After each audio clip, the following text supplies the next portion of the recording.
going to try to make this as interesting as possible. I have talked on this several times in the past because of our background, and I know that Jim did a show of hands earlier. How many people from the learning side of the world here? So a smidge, and other people are just mobile technology interest? Okay. Security is something that's not just about what we do in the learning world, it's universal to everything, so I'll cover a lot of that. I got some feedback here, maybe I'll... Going to be communications challenge today, I believe. Isn't it the greatest? What's that? Oh, there we go. All right, so security kind of breaks down to the black hats and the white hats. We're going to talk a little bit about both of those things. Anybody know the difference in all of this? The white hats are the people that are easy to deal with, and the black hats are people that want to try to get in and do something nasty. Interestingly, in the mobile space, both of these things represent will bring a set of challenges along with them. You know, and there's a balance to what's going on here, sort of the spy versus spy thing. So I'll try to give you a high level of what's going on here. In 2012, according to this research, virtually every organization has been charged with trying to figure out some way to do things in the mobile realm. Everybody, your interest in coming to this conference and to this symposium is related to that. 75% of those people cite security concerns for mobile. Okay? How many believe that there's a challenge with security in mobile and that it's not as strong or balanced as something else that we would do? It's virtually the entire audience. I will suggest at the beginning of this that mobile, especially in the mobile learning realm where I live, mobile learning is actually more secure than the e-learning world that we live in today, because there are a lot of different ways and a lot of things that we can bring to bear in order to ensure that it's really the right person at the right time on the right device, be it mobile or something you carry, in Chris's definition, into and around an organization. So hopefully I'll be able to bear that out by the end of this discussion. Talking about security is also one of the most challenging things because there's nothing for me to really show you. I can talk about the big concepts, but you know, holding up my phone and showing you that I can't access a website is probably not all that effective. Anyway, a little bit about me. Long-time technologist and have been through a number of companies. OnPoint is about 11 years old. We've been involved in building enterprise learning solutions for customers both online and mobile for virtually all of those years. We are mlearning.com and mobilelearning.com. We've been in it that long. By the way, I didn't pay but $35 for those URLs. So when we've been thinking about this since the Palm 7, remember the little Wi-Fi enabled Palm device, played around with the Nokia 110s, probably the same ones that Chris was talking about earlier, these little tablets, and virtually everything in between. And if you want to contact me directly, I'm Rob Gadd 4 on Twitter. My blog is mLearning Trends Blogspot, and I do a weekly podcast with RJ Hawkes called This Week in mLearning. Okay, the agenda, I'm going to give you a little bit of overview on who we are, how I got to have all this knowledge of security, talk about security considerations, the top ones, look at some case studies. I'll give you a little bit of demonstration if we have some time and answer any specific questions that you have. So quickly on the company, we started about 12 years ago, 11 years ago. I support about 100... social media as a burgeoning tech company? I support about 115 enterprise customers on a worldwide basis, and I've deployed mobile on 5 continents. So, and it varies greatly with the different types of devices and the different things that people are trying to do. At the end of the day, it's about 1 million users that we support. My customers are generally people that have a lot of people that they're trying to get to connect to. So now some of these are large organizations and some of these are very small organizations, or in terms of the deployment. And virtually, and I'd love to tell you that, you know, I have customers up here that have 100,000 users. In the mobile learning space, we're really just starting to come up to speed. Even though I've been in this for so many years, it's really taken quite a long time for organizations to get their head around, how am I going to take my courseware off the desktop or the browser and stick it on a mobile device? So the larger organizations today in the enterprise space have somewhere in the neighborhood of 10,000 to maybe 30,000 users. The potential on all of these is obviously enormous. I have a heavy concentration in the carrier space. Why? Because they sell a lot of devices to a lot of different people. And notably, I have relationships with 3 of the big vendors themselves, the handset manufacturers. Now, Apple, full disclosure, is not a customer. They're a partner of ours. We're featured in their Center of Excellence, and I've gotten several of my other customers from them directly. But what everybody has in common here is the desire to reach people wherever they are. Along the way, about 25 different awards, including some Brandon Halls. Last February, we won the Best Innovation in Mobile Education or Learning from the GSMA. That's essentially the Wireless Carrier Association globally. That was sort of the Academy Award, and we're very proud of that.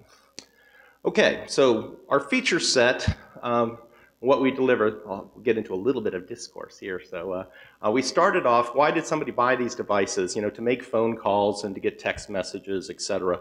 And Chris shared some great statistics in terms of what's going on in terms of adoption. We started out trying to layer on training onto these devices. Let's get the courses that are in the E space into the M world. But we quickly found out that it's a lot of access to information that people are really looking for. They were also trying to connect with others. The Tapestry application is a great example of that. By the way, I want to thank Float Mobile Learning for inviting me to all this. Sorry, guys. Should have done that in the beginning. Great conference. I did watch this last year, and I was happy to be a part of it this year. But you know, applications like Tapestry essentially enable all of the things that go on here in the social space. User-generated content creation. Chris mentioned all the people that have cameras on their devices today. So that is something that's very big, and probably a third of our customers use the functionality there to have people create content as well as consume it. And then lastly, we've just built a gamification layer. Uh-oh, doesn't sound like anybody thinks that's very popular. Now, I want to say from full disclosure that I am an arms dealer, arms manufacturer, and I don't fight wars, right? You know, I make these things available and people go fight their battles with them. They choose to make the mistakes of intrinsic and extrinsic and tie the pedagogy to it one way or the other. But at the end of the day, it's a feature set that a number of customers demanded from us, including Google. Essentially what they wanted to do, and it's not putting just badges and points and levels on top of the content that already exists, though we see people making the mistake of trying to do that. It's giving, it's essentially providing a level of engagement to get people to do the things that you want them to do. And it's not about always consuming content. It could be about, let's post to the blogs, let's get in there, let's have ideas, let's share those ideas with other people. So points can be given and awarded for anything that's formal or informal or any mix of all of that. I'd love to read Chris's statistics, and I'm certain he'd be happy to share those with us. But in our experience, in a very short period of time, we've seen customers take the same, sometimes boring e-learning stuff and apply game mechanics to it and get anywhere from 500 to 1,000% accelerated consumption of the content. Now, it's not always about just the things that someone's going to do over progression of time, but it's interesting that people are doing things maybe for a weekend gathering of sales teams or something like that. They apply some game mechanics to what they're going to do, and it is driving some very interesting behaviors in certain markets. So anyway, I wouldn't give I'll be the first to say gamification doesn't completely suck, okay? So, all right, so in terms of the mobile experience, you know, we span, you know, our average customer or user has more than one device. I have gobs of devices. I was telling you guys last night I have 12 plans, you know, so, and with all these cards that I can stick into lots of different devices. But the average person in the mobile realm may have something as simple as a feature phone. My mom has a jitterbug. Anybody know what a jitterbug phone is? You open it up and it actually has a dial tone. I get to test things on mom's jitterbug phone because it can be used in the mobile learning space. And then as you sort of move around the pizza here, we've got data-enabled devices, just basic browsers. We have WebKit-enabled devices. We have native applications. And then, interestingly, you know, we see laptops fitting into part of this as well. Now, I would be the first to argue that a laptop isn't a mobile device, but it is a transition device for a number of customers. Got a large pharmaceutical customer that I'm rolling out right now that has 7,000 people in the field. They're going to iPad. iPad seems to be the one, in terms of tablet in the corporate space. They've only purchased 2,000 iPads, and they have 5,000 legacy laptops that are part of that. So they wanted the mobile experience to be the same for somebody on both devices as they transition from one to another. So in that particular case, the laptop could be a mobile learning device, at least for some period of time. So the focus of what we build, it's always interesting to go to a developer or a conference with a lot of other developers because we see what people are thinking and how they're going about it. How many people here are consumed with building apps? We're thinking apps. Just a few of you. So there's the big debate between the mobile web and the mobile app, and we're a tool manufacturer here. We're basically providing the tools and allowing people to decide which side of that fence that they fall on. We have to support both. We have to have content that's published in a way it could be native, it could be browser-based, or it could be in some sort of way a hybrid configuration. But at the end of the day, for us, it's really not about building an app in the traditional sense of building an app. We really have this platform on the back end that has been built up over a number of years. Programmatically, it's Java-based on the server side. We've got 2,800 JSPs that run what we do on the back end, about 2 million lines of code. It's about 75K of imprint from an app perspective of something that sits on the device. But it's highly configurable from the back end. And what we've done, what we strive to do, is to try to take all of the things that an enterprise customer cares about, user interface, the ability to serve up content, to have tests or assessments that move along with that, the ability to access content while you're online or offline, version control, blah, blah, blah, blah, through this entire list, and make all of that available to any customer in any way they see fit. And what we do is allow them to spend the time and effort customizing the interface. Because at the end of the day, the customer cares about the experience that they're going to give to the user, and that's our standard look and feel over there. And what we did is figure out a way to customize that. Ultimately, security, single sign-on, these are some of the pieces that I'm going to touch on today as we move through this. Okay, so that was the brief commercial about us. So what are the real challenges for security here? So I'll go to a couple of infographics. And these are all things that that we would all understand and know pretty easily. Everybody has a lot of phones. There's more and more of them every day. And as we begin to rely on them, they get lost and stolen. And here's an interesting one: 31% of lose data that's stored on a mobile device, which they have nowhere else. So we're always everybody can start to see the concern in terms of security. What happens? Steve Jobs famously quipped that we're moving into the post-PC era, and that's driving a lot of interesting things that are happening in the mobility space. I like this statistic on this part of the graphic. 58% of enterprises expect their employees to bring smartphones to work in the next 12 months. Whether BYOD is supported or not, bring your own device, BYOD. Everybody understand that one? That's one of the things that's driving security in the enterprises we'll see later. Virtually everything on this slide is important and interesting. It costs money to do this, and the more sensitive and the more powerful the information, then the greater the loss or the exposure for the organization. Okay, what is the range of technology that we need to understand and protect? So I'll just, from our frame of reference, we have to support virtually every one of these devices. Deploying on five continents, suggests that those users in certain places in developing markets are not going to have a smartphone or a tablet. They're going to have the feature phone, like the Maasai warriors that we saw in that picture with those little Nokia phones, right? Those devices can be secured because why? They have a phone number, right? There's caller ID essentially associated with that particular device with that SIM card at that particular moment. We've seen people secure content based upon that. At the other end of the spectrum, we have the native apps. Now, in the great debate of mobile web app versus native app, I will suggest that the native app is far more secure than the mobile web. Why? We'll get into that in more detail in a moment. But there are many more things that we can do with something that has a footprint on the device rather than just rely on username and password to get into some data. Okay, something that can be compromised. Everybody here uses cookies.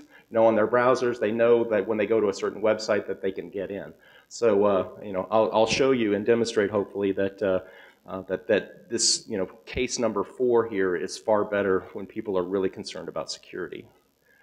So from a native app perspective, we've had to support the widest range of devices because we have these carriers that sell all of these devices. So it's, you know, every time something new comes out, not only do we have to know about it and support it, likely we have to support it on day 1 that it hits the network.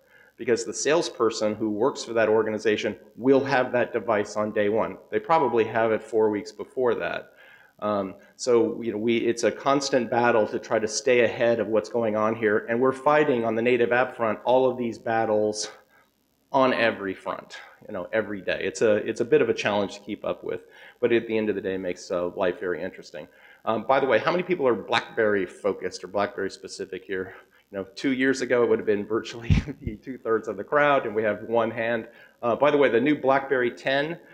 Which is coming out in October. Terrific device, really terrific device. So, you know, will it save the day for our friends in Waterloo? You know, the jury is still out.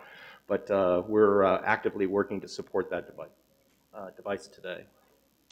In the tablet world, so the tablet world looks as diverse as the handset world. We've had to build specific apps for Kindle Fire, Barnes & Noble Nook, and there was a device called the Cisco Cius. I may be the only one in this room that's ever seen one, but it was actually a terrific and highly secure device. Cisco actually just killed it about 2 weeks ago. But the interesting thing about that, you know, and the things here on most of the things here on the bottom rows, they're Android-based application formats, but they're specific stores. So in order to get something in that store as a native app, we had to refactor those applications.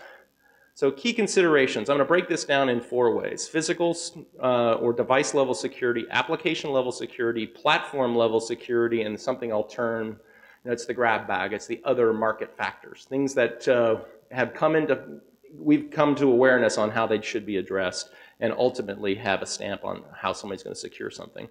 So we'll start with device level security.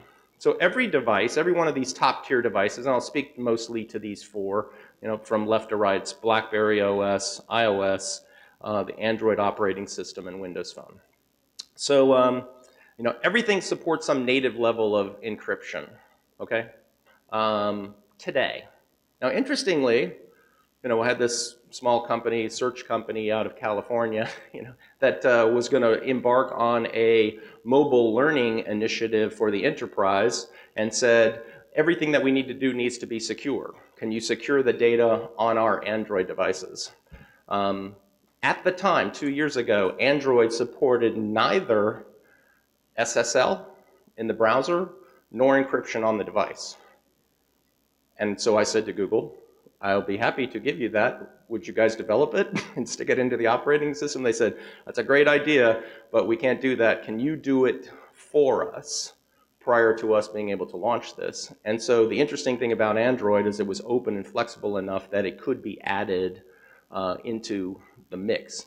I'm happy to say today that virtually all of these devices, I mean all of these classes of devices have the native functionality in them. It's typically AES 256 style encryption, which is hard to hack, okay, at best. Is it perfect? No, but it's the black hat people can always find a way into anything, but at the end of the day, it services most of the requirements that an organization has. Now, the most interesting one here is device level passwords. So who's got a password on their device? Okay, that's a nice mix of people here. Statistically, 62% of people have a password on their device. So if you left it sitting on the counter at the restaurant and somebody picked it up, if they got into it, they would have access to virtually everything that's there. It's a very easy level of security that should be imposed on anybody's device. It's interesting to me that within the application, we had to put Pincode verification. Well, I'll get to that in a second. Pincode verification is one level beyond that, but it's essentially a variation on that.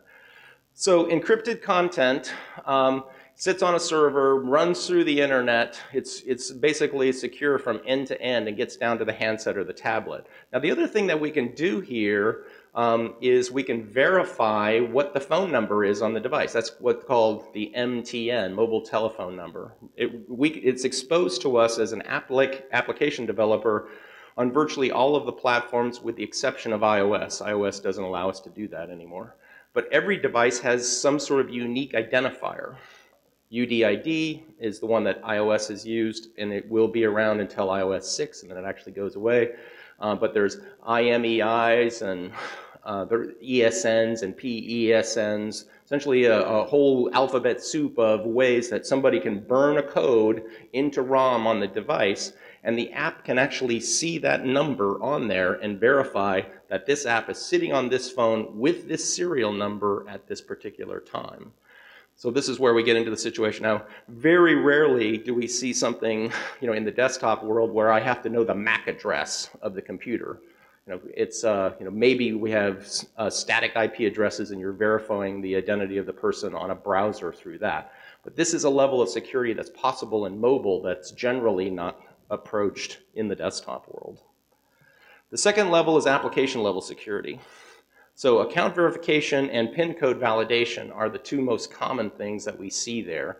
So account verification is my username and password is in the app in some way. Maybe I used OAuth or something like that would authenticate me into a service. That's the way Tapestry actually works. That's in the video. Let's use my Facebook account or my Twitter account to do something. Now in the enterprise space, we don't really allow people to do that. We have support for that where people wanted to do that, but in general, people are much more focused on how I can lock this down. Pincode validation is when the app goes from the background to the foreground, I have to validate who I am by typing in my code. Seems pretty simple, but the nature of a mobile device is they're not really multitasking, right? And I have a very small screen, so I'm moving applications from the background to the foreground constantly as I task switch around in my head and have an app that supports that. Most applications don't require you to do PIN code verification. Famously, email does not, right? Email's in the background, I'm in my Flipboard application or whatever, and I want to check my email. Email comes to the foreground, and there it is. And I would always suggest that there's far more information in someone's corporate email about that's security related or could introduce a vulnerability than there certainly is in a mobile learning application. But we put this level in front of it. If you get the PIN code wrong after 3 strikes, it will kill the app. It will basically say we don't verify you, and therefore you cannot look at this data, and it will actually erase the data in the app. Password policy management and administration. This was a tricky one because people want to validate that it's really you on this device, and they want you to change your password all the time. In the corporate world, we're very used to that. But it gets very tricky within an app on a device, especially when you're not connected to the grid. So how long is my password actually good for? And when I do put a new one in, how many do you have to enforce the use of special characters or capitalization or numbers or combinations? Or how many times can you use that password? So a lot of things that we do commonly on the desktop or in the e-world, as you try to relate those back to an app, it became very, very tricky in order to do that.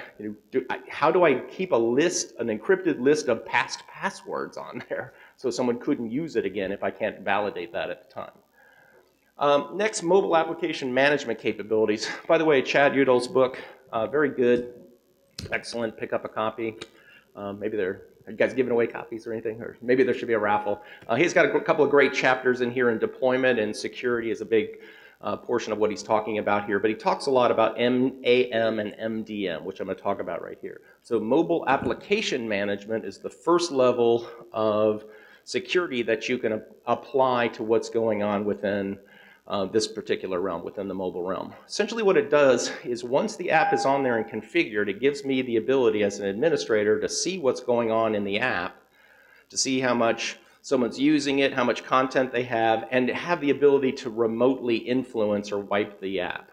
So in the BYOD world, where someone brought their device to work, MAM capabilities allow you to privately sandbox this app and any data that's in that, take it off the device if someone decides to leave the organization or if they've lost their device. So we've had to put a number of those things in there. And then finally, the security of the mobile web versus the mobile app. As I've already suggested, it's just far more secure the things that you can do within the app realm rather than just a username or password. So that's just the picture of what that looks like. All right, platform level security. So this is getting into, this is where we start getting tested on things. Secure device to cloud to server path. It basically has to be an HTTPS construct, end to end, including encrypted data on the server before it leaves and gets to the device. The be-all and end-all here in the enterprise world is something called single sign-on. Anybody in a single sign-on environment? So we have directory service world, which is Active Directory or LDAP, where someone's going to verify the identity of a user based upon the fact that they're in the corporate directory. SSO takes that to one level above, and there's something beyond that called federated or SAML-based SSO, which we had to figure out a way to implement on the mobile device. Now, how do you do this? How do you validate a credential for someone when they're traveling? The nature of mobile learning to us was I want to be able to have anytime, anywhere access to this content, and the server needs to validate who I am every time. So we had to build a token-based system that would allow someone to authenticate and then the customer to define the time period that that token was valid for. Maybe it's valid for an hour, maybe it's valid for 4, maybe it's valid for 24. So the more somebody's mobile and couldn't attach to the grid, the more important that became in terms of the timeout. Remote device management and control, we'll talk about here as it relates to MDMs. So mobile device management software is essentially something the IT department has or wants to buy that's going to allow the organization to control and distribute the apps themselves. We're very used in the app realm to going to a public store, searching for something like Tapestry, and it knows who I am based upon my store credential and allowing me to download and install that app. Now, one level of security is we have customers that say, there is no way my apps are ever going to be in a public store. So they want a private label version of an app, which are going to stick in a private store, in a private catalog, and these MDM applications is essentially how somebody builds their own iTunes store, or Google Play equivalent store, or Microsoft Marketplace style store. So the only way anyone can authenticate into these servers is by using a private label app available through that mechanism. Okay? So as you can see, the mobile device functionality is something that is definitely present in the mind and something that's very important to organizations. Now this is what that picture looks like. By the way, the popular ones that we see all the time are the ones I have listed here. Good, Airwash, Mobile Iron, Boxtone, Afaria, which is SAP's offering, and RIM has something called, in the past called the BES. Anybody know the BES, BlackBerry Enterprise Server? It was a very secure channel for everything to flow through. It's why, famously, the president only had a BlackBerry because of the security, the defense level size, grade security that's available in BlackBerry. RIM bought a vowel and decided it's not a BlackBerry-only world, and they came up with something called BlackBerry Fusion. And Fusion is a new offering, which is essentially BES functionality that works on a broader range of devices, including iOS and Android. So if you're a BES shop, that's a logical place for you to go.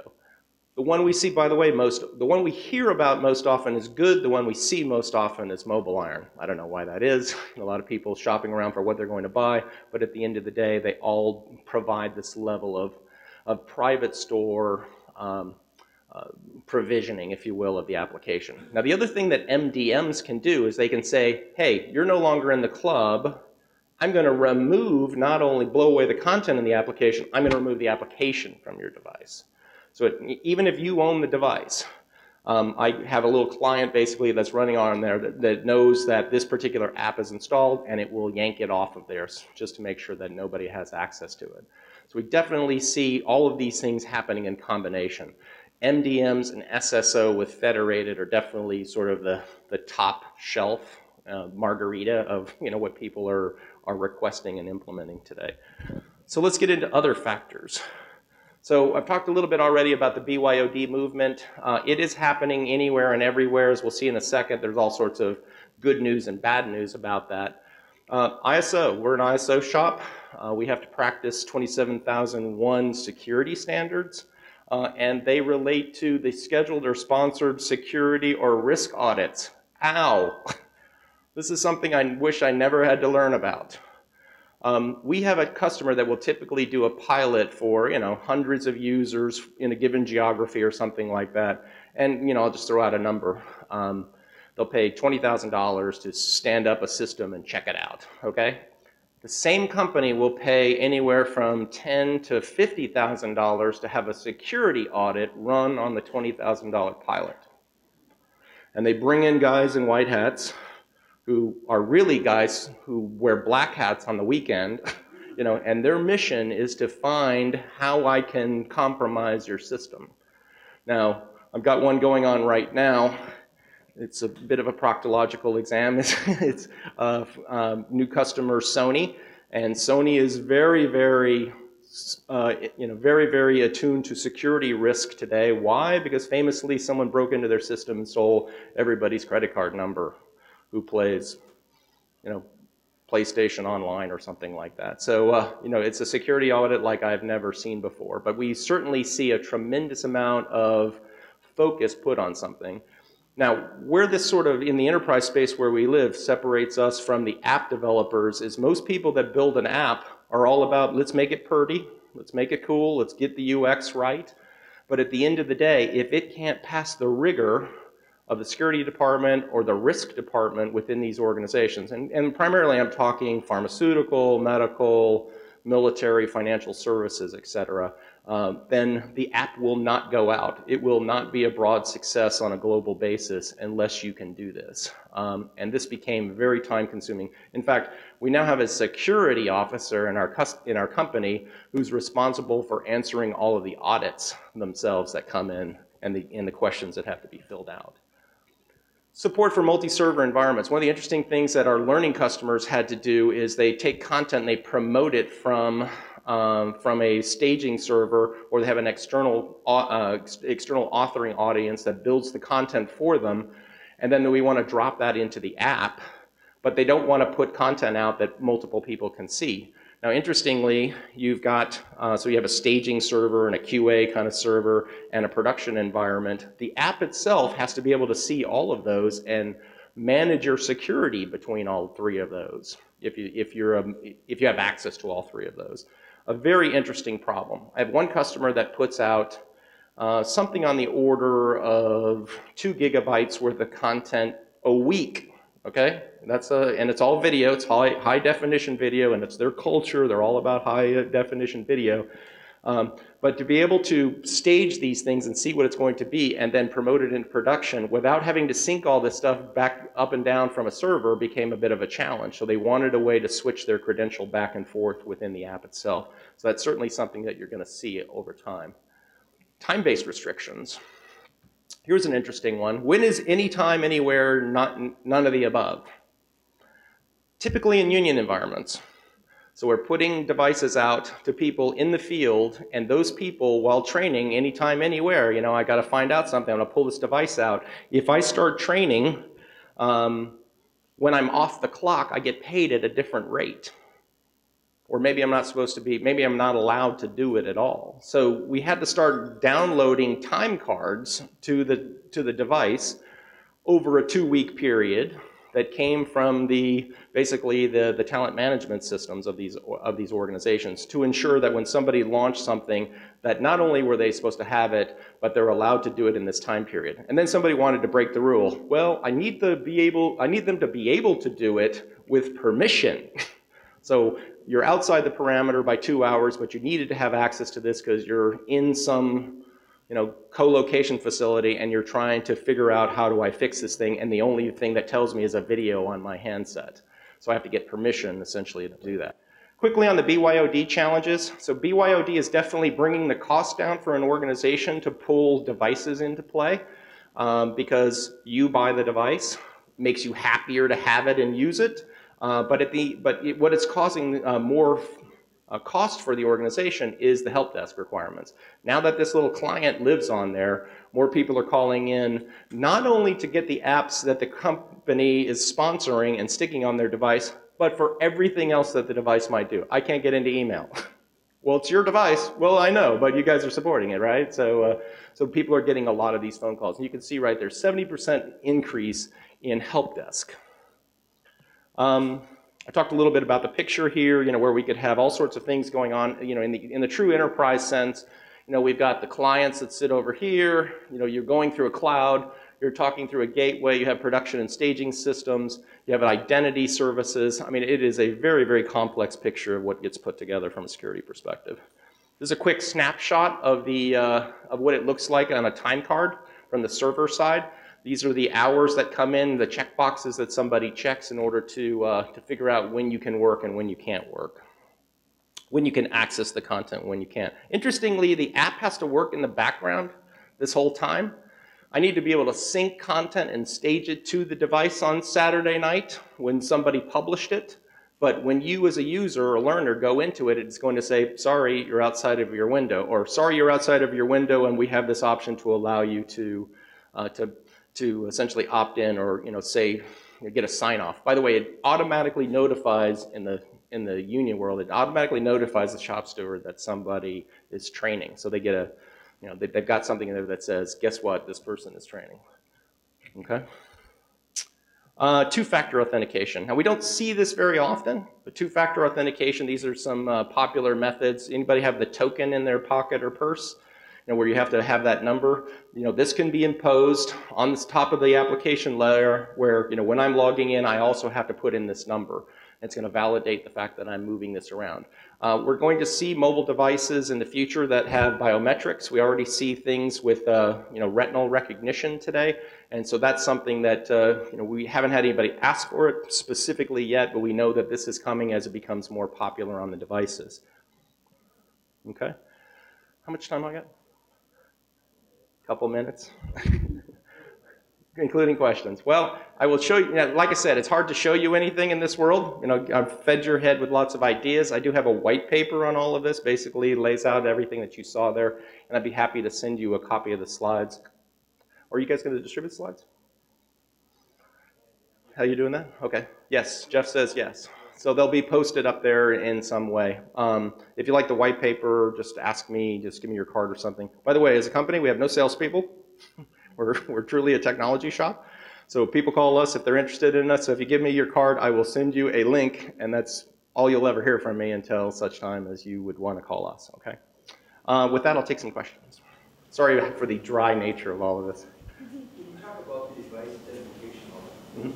Why can't that be cloned or spoofed? It could be, but the application itself is encrypted, so it would be a challenge for someone to be able to open that component of the app and find that information which is encrypted on the device. So it withstands the rigor of a security audit today. So it's not a browser, right? This is the app construct, which is all encrypted, with the data which is encrypted that someone would have to understand and know how to insert that information into the right place in order to spoof it. Browser's a lot easier there, and why we would recommend the app. Yes, sir? What tools do you guys use to manage all these apps? Because obviously it's so fragmented. Like, you can have a team for all framework, Android, iOS, and then you also work on other devices that nobody actually writes apps for on the users. You're wrong. We do exactly that. This is all native work, all native security work in each application realm. And that's the only way we can get it to work. We can't rationalize a solution like AppCelerator or PhoneGap or something like that that's going to give us this, because this is down at the OS level.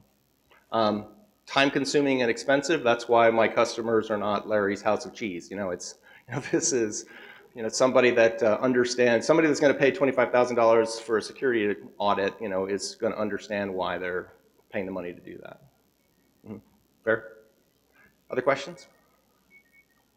Very good. Thank you very much for your time and attention. I hope you learned something about security today. Thank you, Robert.